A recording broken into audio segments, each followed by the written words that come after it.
Good. And we are led to those who help us most to grow if we let them, and we have them in return. And finally, and perhaps most importantly, I want you to please remember, it would make me so happy to know that you will be kind in your life. As you go forth and you finish school, that you grow up to be kind, loving people. We need more kindness and love in this world. And that includes little things like, if you're on a bus or a train or something, and you see an older person or somebody who needs some help, who needs a seat, and you have a seat, offer them your seat. In 1932, my mother was born on the Pomeroon River at their little farm, Oakland, in Guyana. Her father was away. He'd found a rich gold mine in the Brahma River that he named Sweetheart. This summer I traveled back there to document his footsteps, to pass the trees that he passed. I did this because I believe we should know where we come from, and I am a filmmaker. This is Martindale School, across the river from where my mom grew up. My great-grandfather and grandfather built it. These children are grandchildren of Aubrey Smith, who hosted me at Guyana Landing, where my grandfather's mine was and still is operating. On the left, that's Boots Day, Market Day, very busy in charity. Here I'm lounging at Guyana Creek, the very remote north part of the Amazon. Another one of Aubrey's grandchildren. His son is playing some cricket at the end of the working day. The kiskadee bird is a beautiful bird. It's very common in Guyana. Here's another beautiful bird, a red-headed woodpecker, a very big fella.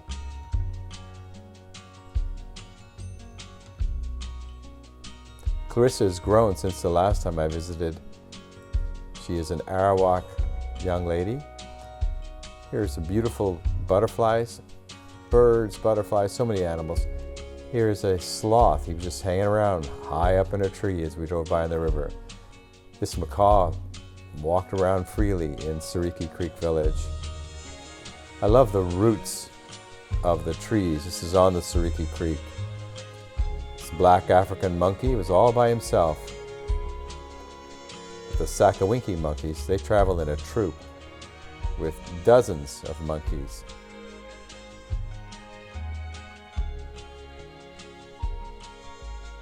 I thought I should learn how to paddle. Apparently you can tell where you're from by the way you paddle. They can tell I was not from there. This beautiful tarantula came out one evening. He's very handsome. This man was selling these iguanas for food in the market. I wanted to introduce you to a laborious snake who I met in Antarctica, in Guyana. After meeting the snake, I found out that they are considered aggressive and responsible for more human deaths than any other snake in South America. One woman, mother of a large family, did unfortunately die from a snake bite while I was visiting Guyana in the Pomeroon.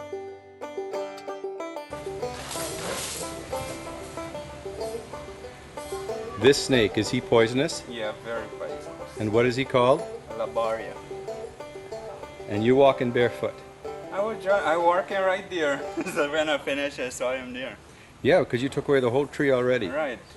Now, he's all curled up? Yeah, it's it. Just a strike. He freeze. So what do you do when you see him? Do you kill him? Do you throw him away? What do you... It's there. Sleeping? It just hanging out the tongue. Chop off the tongue. Kill him and let Greg take a picture of him. I got a picture of him good. That's okay, he's going the right way.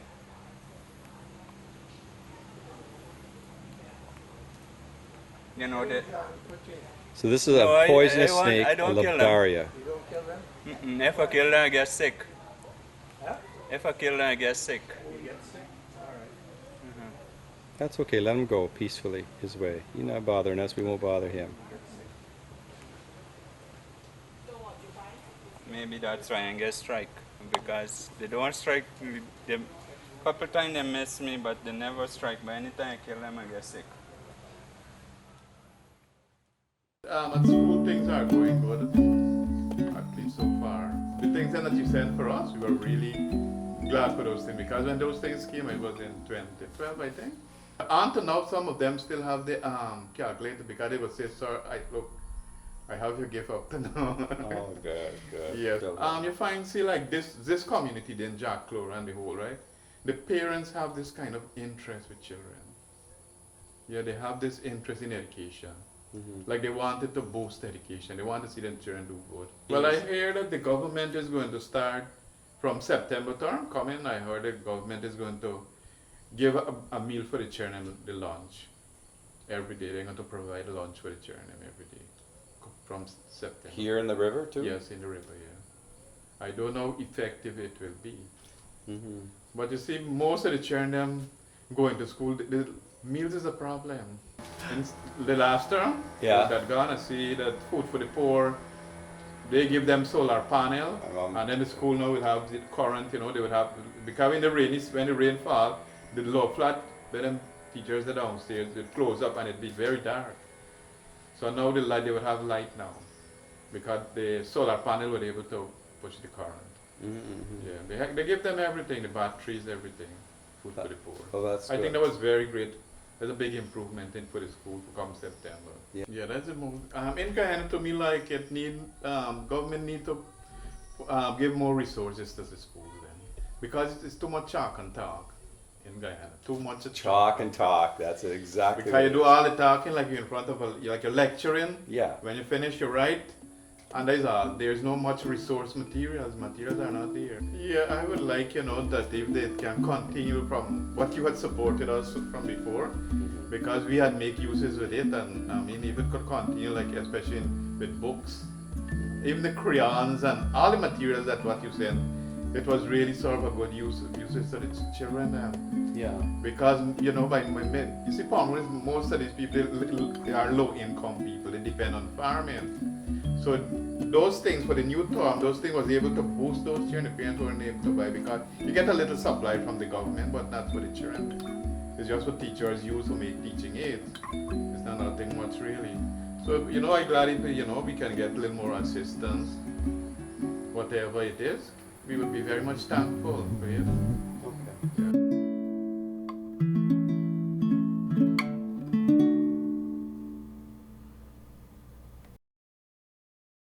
This is Errol, Lovey, their children Jason and Theresa, an Amerindian family I met in the Pomeroon.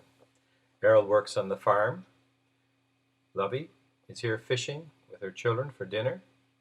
They don't have any possessions, but notice in the little boat she's taking Jason to school in, there's a cell phone.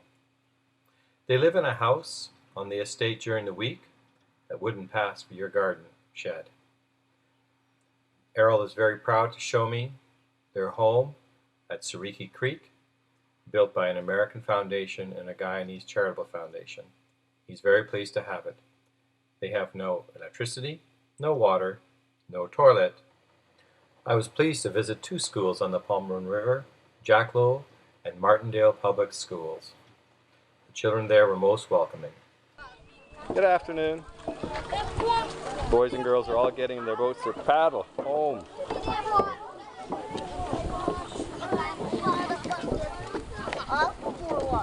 My mother will be happy to see you with your paddles. My mother used to go to school in the Pomeroon, just like you. Good afternoon. Good afternoon. Good afternoon. Good afternoon, boys and girls. Good afternoon. Good afternoon. Very polite children.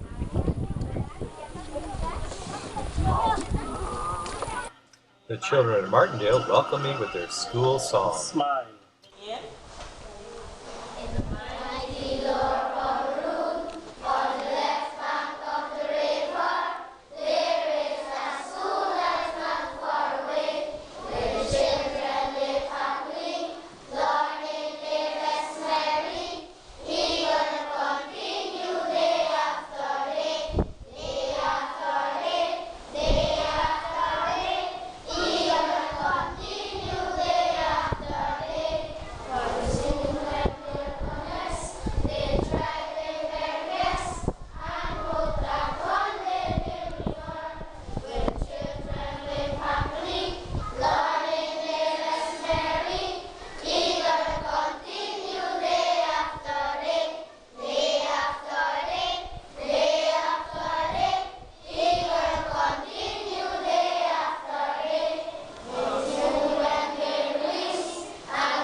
schools are bright, but they have no electricity, no lights, no electrical plugs, no flowing water, just a hand pump in the middle of the yard that's not suitable for drinking. Martindale regularly suffers from flooding in the basement. In this picture, young teacher Diane Correa is ready to paddle home. She's had no preparation time. She teaches large classes, many different curriculums, and is expected to clean the school, including the latrines. They also expressed to me a concern for their students who come to school hungry. So the teachers are now cooking for the students 3 times a week. For all this, she gets paid 45,000 Guyanese dollars a month. That translates to $225. They need help. They need basic supplies, things they aren't able to get in Guyana. Please join me in filling a barrel full of school supplies for Jack Lo and Martindale schools in the Pomeroon River.